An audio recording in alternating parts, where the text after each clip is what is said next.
الحمد لله رب العالمين والصلاة والسلام على أشرف الأنبياء والمرسلين أما بعد فأعوذ بالله من الشيطان الرجيم بسم الله الرحمن الرحيم رب اشرح لي صدري ويسر لي أمري واحلل عقدة من لساني يفقه قولي ربي زدنا علما اللهم فقهنا في الدين اللهم إنا أسألك علما نافعا وعملا متقبلا ورزقا طيبا آمين يا رب العالمين.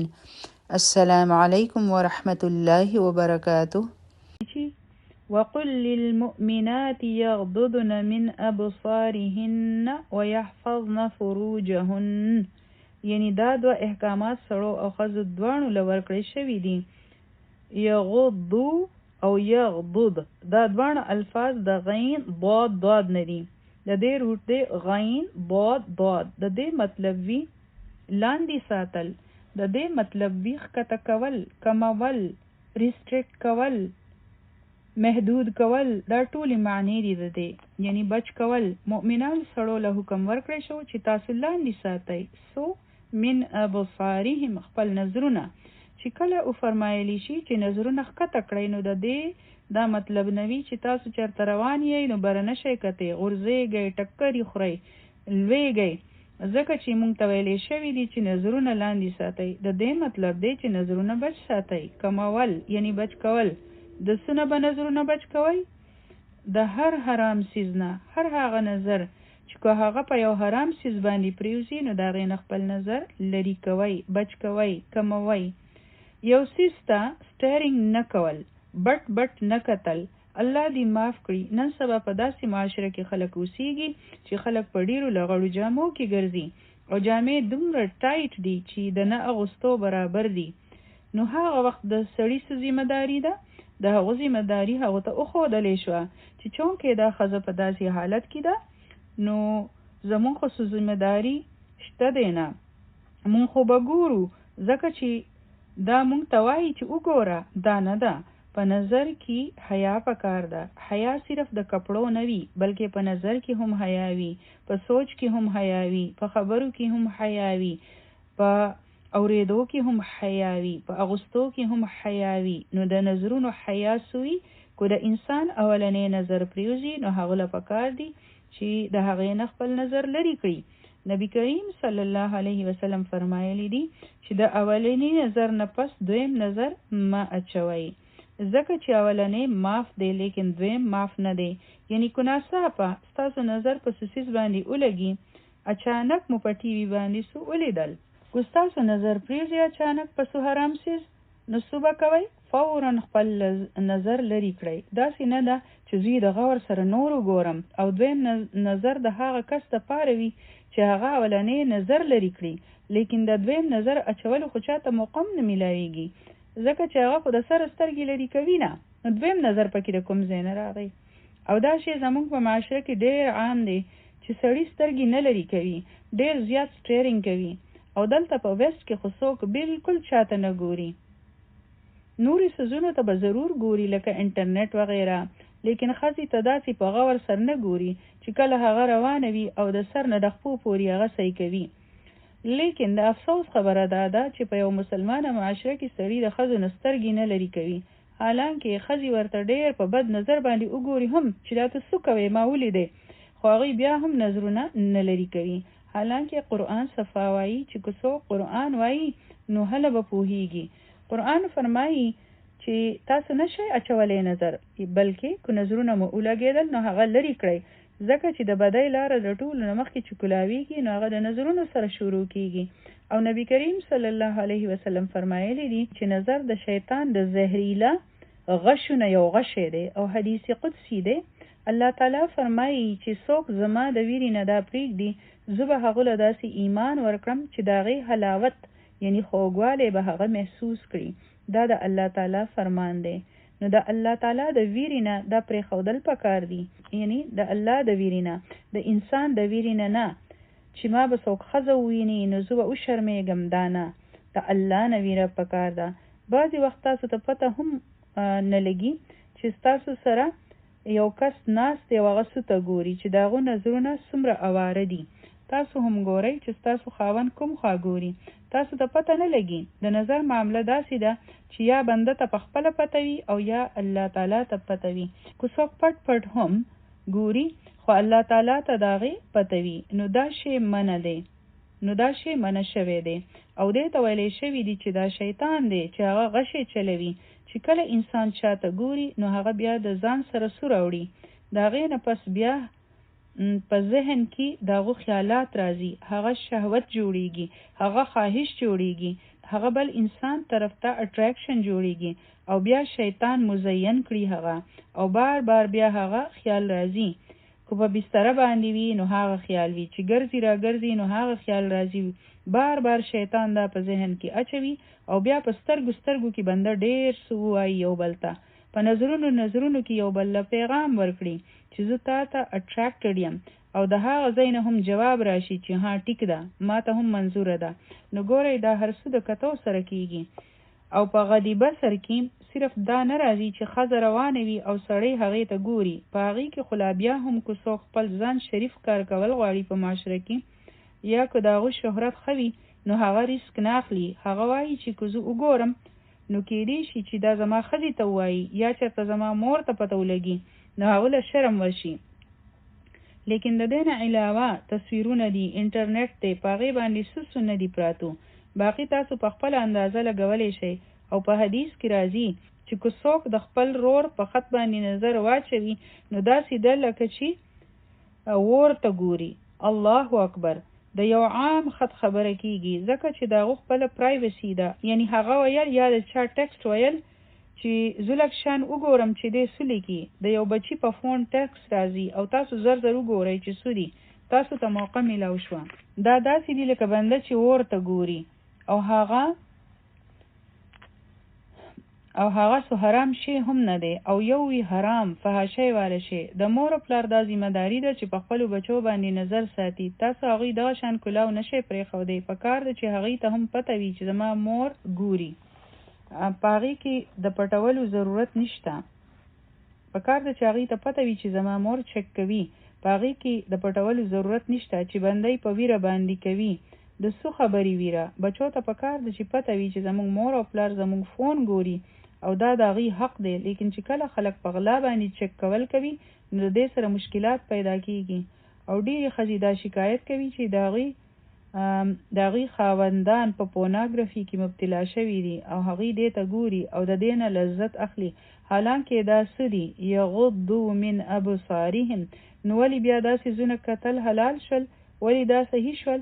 او چې څه نظر وړي چې په سوچونو کې کوم څیزونه دي د هغې اثرات کوم ځای ته رسېدی شي چې کله خلک د دې څیزونو اډکټ شي، که هغه داسې منظرونه وي یا ناولز وي، که هغه داسې افسانې وي، که هغه داسې رسالې وي یا خبرې وي، د دې ټولو نه خپل نظرونه بچ ساتئ. صرف دا نه دي چې په غیر محرمه باندې نظر نشئ اچولی. الله تعالی حرام کړي دي، دا منع شوي دي. په دې باندې نظر اچول ستاسو دپاره جایز نه دي. دا ټول څیزونه په هغې کې راځي. که ښځه لایو وي او که د هغې تصویر وي، نن خو ډېر هر څه دي، داسې فلمونه هم دي، داسې ویډیوز هم دي، په انټرنیټ باندې هر شی موجود دی او ښځې دي دا سوچ نه کوي چې زموږ لپاره دا هر څه آزاد دي. نه، ښځو ته هم ویلی شوي دي چې خپل نظرونه بچ کوئ او دا هغه نظرونه دي چې هغه بیا بې حیا شي. که واده شوی سړی یا ښځه هم وي او هغوی د بل واده شوي کس سره که خبرې کوي، که درمیانه عمر والا سړی وي او د وړوکي جینۍ سره خبرې کوي، که هغوی د نوسۍ د عمر برابر وي، لیکن د هغو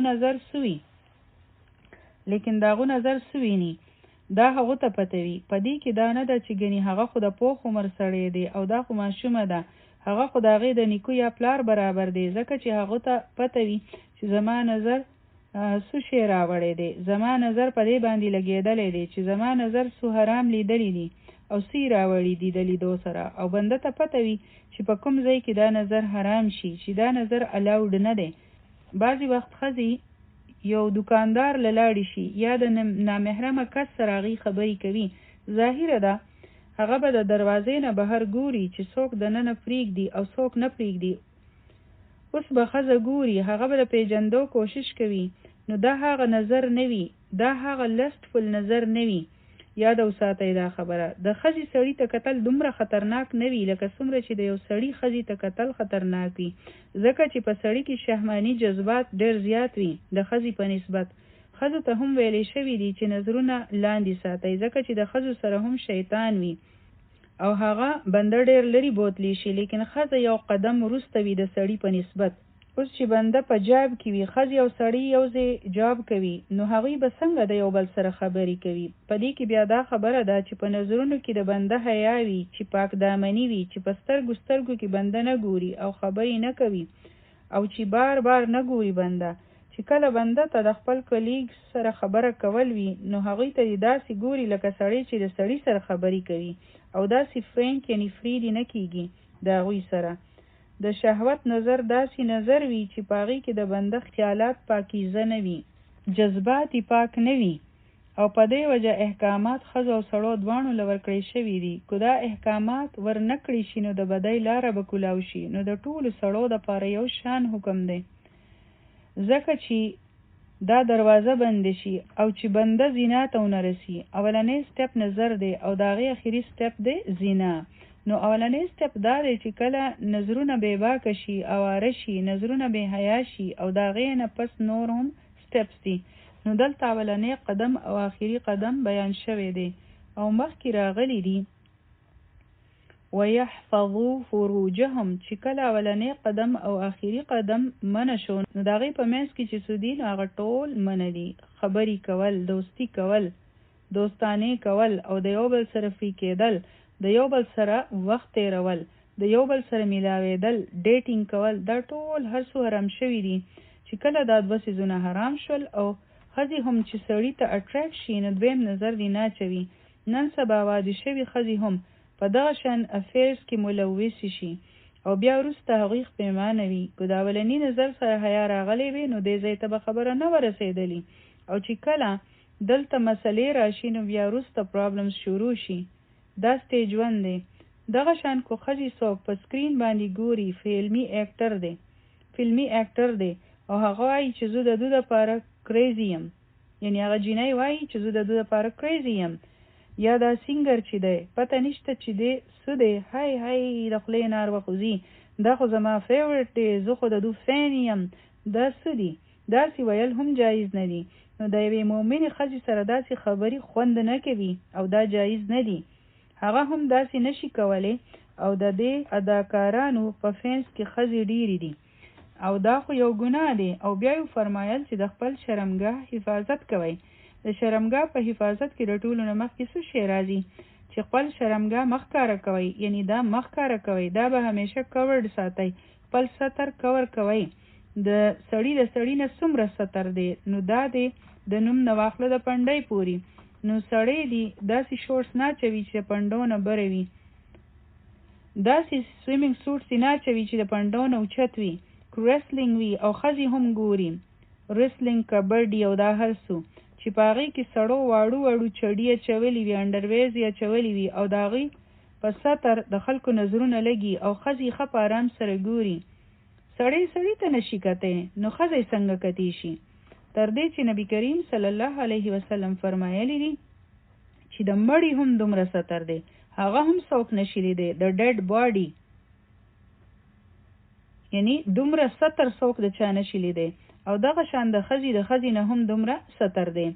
د هغې پتون ته ښځه نشي کتی، د هغې هم د ناف نه واخله، یعنی د نوم نه واخله د پنډۍ پورې ستر دی د بلې ښځې نه. د ښځې چې کومه سینه ده او هغه بچی له پی ورکوي، ښځې هغې ته په غور سره نشي کتی، لیکن دومره اجازت شته. دغه شان چې ښځې له غسل ورکوي او هغه لمبوي، د ناف نه د پنډۍ پورې نشي کتی. د ټولو نه مخکې په حفاظت کې دا ده چې دا به بنده نه ښکاره کوي، دا ځایونه به نه ایکسپوز کوي، دا ځایونه به همیشه کورډ وي. او د دې دویم مطلب دا دی چې بنده خپل ځان محفوظ او ساتي د هر هغه څیز نه چې هلته خپل شرمګاه استعمالول حرام دي. مونږ په سورة المؤمنون کې ویلي وو چې فرج استعمالول صرف په 2 ځایونو کې حلال دي، د ښځو او وینځو سره. اوس خو وینځ شته دی نه، نو صرف ښځې دي د سړو دپاره. او د ښځو دپاره خو همیشه صرف خاوندان دي. د دې نه علاوه هره طریقه هره لاره غلطه ده د سړي او ښځې دپاره. او دغه شان هوموسیکشوالټي هم حرامه ده. د سړي کو څلور ښځې وي نو هغه صحیح دي. د ښځې نه علاوه که څوک د سړي په نکاح کې نه وي نو هغې حرامې دي په هغو باندې. ځکه فرمایلی شو چې حفاظت کوئ د زنا نه هم پرهیز او د هوموسیکشوالټي نه هم او د نورو طریقو نه هم پرهیز پکار دی. او نبی کریم صلی الله علیه وسلم فرمایلی دی چې تاسو مال د خپل جبی او شرمګاه حفاظت راکړئ او زه به درله د جنت ضمانت درکړم. کو چا د دې دوو څیزونو حفاظت وکړو نو د هغو دپاره بیا جنت ګارنټیډ دی. خاص طور په ځوانۍ کې د خلکو جذبات ډېر په پیک باندې وي او په دې کې ماسټربیشن هم راځي. ځینو خلکو په فل جامې اغوستې وي لیکن هغه داسې وي لکه بنده چې هیڅ هم نه وي اغوستي. دومره ټایټ وي هغه داسې ټایټ پینټس چې د بنده ټول شیپ پکې په نظر راځي. ځینې خلک ټایټ سچوي او د نظر حفاظت هغه وخت کېدی شي چې کله بنده د دې څیزونو نه پرهیز کوي. او داسې هم نه ده چې سړي چونکې سړي دي نو هغوی هر څه اغوستی شي نو دا صحیح خبره نه ده. د سړو دپاره هم د حیا یوه طریقه ده چې هغه الله سبحانه وتعالی بیان کړی ده. او نن سبا په کمیونټي کې د هلکانو پینټس داسې دي چې هغه ښکته دي او ټول املاګانې ښکاري نو دا هم یوه بې حیایي ده. نو ستر نشي کلا وهلی څوک. د ناف یعنی نوم نه واخله د پنډۍ پورې ستر دی. نو په دې آیا کې دا ټولې ذرایع بندي شوي دي. ظاهره ده چې کله خلک داسې څیزونه ګوري او ښځو طرف ته ګوري کو نظر پریوزي نو هغه به واړوي او که د بې حیایۍ څیزونه نه ګوري نو په خپله به پاکیزګي راځي. او که ښځې هم په دې ټولو احکاماتو باندې عمل شروع کړي کوم چې مخکې را روان دي نو معاشره به پاکه صفا شي. او د دې ځای نه پته لګي چې تاسو خپل لاس او خپې خو اواره مه پرېږدئ که نه چې خپې مو کوم خوا بوتلل غواړي نو بوځي مو. یعنې موږ له پکار دي چې موږ په خپلو خپو باندې پابندي لګوو منع کوو. دغه شان په خپله خېټه هم موږ پابندي لګوو. داسې نه ده چې موږ هر شی په خوله کې اچوو. موږ ګورو بیا خورو. ګندګي نه خورو که نه حرام نه خورو موږ نو بیا موږ نظرونه ولې نه منع کوو او حرام ګورو. ولی د دې به زمونږ سره حساب کتاب نه کیږي. د نظرونو به هم حساب وي. الله تعالی په قرآن پاک کې فرمایلی دی چې د سترګو او غوږونو او زړه به حساب کیږي. دلته چې کوم حکم راکړی شوی دی نو ولې د قیامت په ورځ به د دې په باره کې پوښتنه نه کیږي چې دا حکم می درکړی و تاسو له. ځینې خلک د سترګو نه لذت اخلي او وایي چې مونږ خو زنا نه کوو نو دا هم د سترګو زنا ده چې کله د بنده نظر په حرام پریوزي او هغه ترېنه مزې اخلي. نبی کریم صلی الله علیه وسلم فرمایلی دی که چاته په یوې ښځه کې اټراکشن محسوس شي نو هغه له پکار دي چې خپلې ښځې له لاړ شي ځکه چې څه د دې سره دي نو هغه د هغې سره دي نو د هغې نه خپل ضرورت پوره کړي حاجت دې پوره کړي. او که د چا ښځه نه وي نو هغه به څه کوي. د هغې حکم هم مخکې را روان دی. فضل بن عباس یو ځوان و او هغه ډېر ښایسته و. یوه ښځه ورله مخې له راغله نو ظاهره ده چې د هغې مخ کاره و. دی هغې ته په کتو شو نو نبی کریم صلی الله علیه وسلم د هغو مخ وګرځوه یعنی په خپله ځان منع کړی.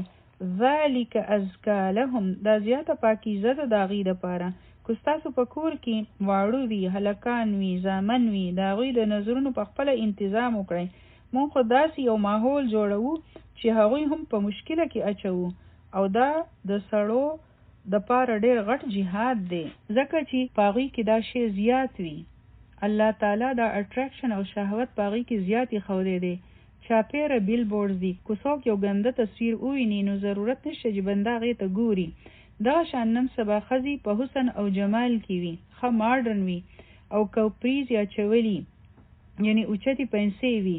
که په سکرین باندې نه وي نو په بیل بورډز باندې د هغې تصویرونه ضرور لګېدلی وي نو هغې ته د کتو ضرورت نه وي. د هغه ځای نه خپل نظرونه لرې کړئ. دا یو کوشش دی جهاد دی او د انسان په عبادت کې دی چې کله هغه د خپلو نظرونو حفاظت کوي هغه د الله تعالی د حکمونو حفاظت کوي او اجر ورته ملاویږي. چې چا د الله د ویرې په وجه خپل نظرونه ښکته کړل هیڅ چا ته هم پته ونه لګېده لیکن الله تعالی ته ولګېده. الله اکبر. اوس الله تعالی فرمایل چې ذالک ازکا لکم، دا زیاته پاکیزه ده د هغې دپاره. د انسان د پاکیزه والي هغه وخت پته لګي چې کله داسې څیزونه راشي نو آیا هغه د خپلو نظرونو حفاظت کوي؟ تاسو خپله ورځ د قرآن او دعاګانو سره سجاو کړئ، ښایسته یې کړئ. الله تعالی دې زموږ د ټولو حامی او ناصر شي او په دې خبرو دې موږ ټولو له د عمل کولو توفیق راکړي. آمین یا رب العالمین. سبحانك اللهم وبحمدك نشهد أن لا إله إلا أنت نستغفرك ونتوب إليك.